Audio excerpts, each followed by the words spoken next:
Assalamualaikum warahmatullahi wabarakatuh. Saya Nabila Ramadhani dari kelas 10H ingin menjelaskan materi tentang aspek ekonomi dan hukum dari produk informatika. Latar belakang. Mengutip catatan The University of Edinburgh, dijelaskan bahwa informatika merupakan studi struktur, perilaku, dan interaksi dalam sistem komputasi. Dengan begitu, studi ini memuat prinsip perancangan serta pengembangan melalui pemikiran komputasional.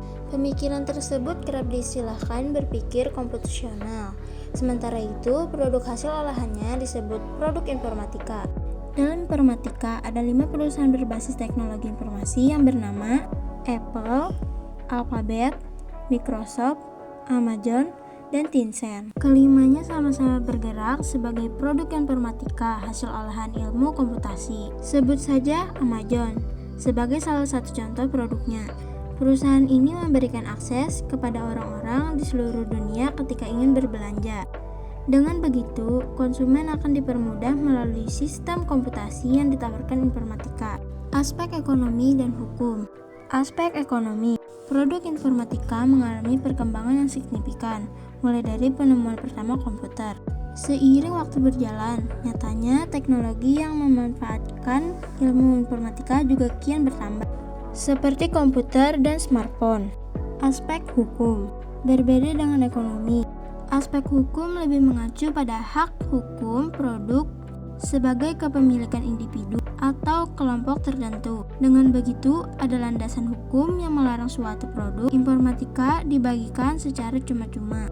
Jenis lisensiasi hukum produk informatika. Lisensiasi komersial mengatur tentang kepemilikan suatu produk yang sifatnya mengikat. Lisensiasi gratis, pengaturan ini memperbolehkan orang-orang untuk memperoleh suatu produk secara gratis. Lisensiasi umum berbeda dari dua lisensiasi sebelumnya. Lisensiasi ini lebih bersifat terbuka lantaran siapapun boleh mengakses, mengedit, mengubah, dan menyebarkannya ke orang lain. Bentuk perubahan karena produk informatika dari aspek ekonomi. 1. Semakin baru produk informatika, maka harganya semakin mahal. 2. Semakin lengkap kemampuan dan fitur suatu produk informatika, maka harganya juga semakin mahal. 3. Produk informatika yang mudah dan nyaman digunakan akan memiliki value lebih tinggi dan banyak digunakan. Contohnya ialah Instagram, YouTube, Facebook, dan TikTok. Dampak negatif aspek hukum. 1. Banyak muncul kabar bohong atau hoax yang merugikan. 2. Munculnya berita yang bertujuan adu domba antar golongan. 3. Munculnya tindakan anarkis yang dilakukan masyarakat.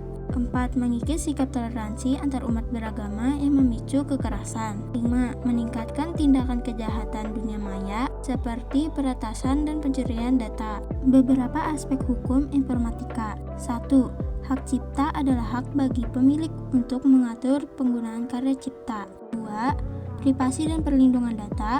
Aspek ini berkaitan dengan perlindungan privasi dan data pribadi seseorang saat menggunakan teknologi informasi. 3. Keamanan kiber adalah upaya untuk melindungi sistem, jaringan, dan data dari serangan kiber di dunia maya. Kesimpulan, aspek ekonomi dan hukum terkait produk informatika adalah pentingnya memperhatikan regulasi dan kebijakan yang berlaku dalam industri tersebut. Dari segi ekonomi, produk informatika dapat menjadi motor pertumbuhan ekonomi melalui inovasi, investasi, dan penciptaan lapangan kerja baru. Namun, perlu juga memperhatikan aspek perlindungan konsumen, hak kekayaan intelektual, dan persaingan yang sehat dalam pasar. Dari sudut hukum, perlindungan data, privasi pengguna, dan keamanan informasi merupakan hal-hal yang penting untuk dipertimbangkan. Selain itu, regulasi terkait hak cipta, paten, dan merek dagang juga harus diikuti dengan cermat untuk memastikan kepatuhan dan perlindungan terhadap produk informatika yang dihasilkan.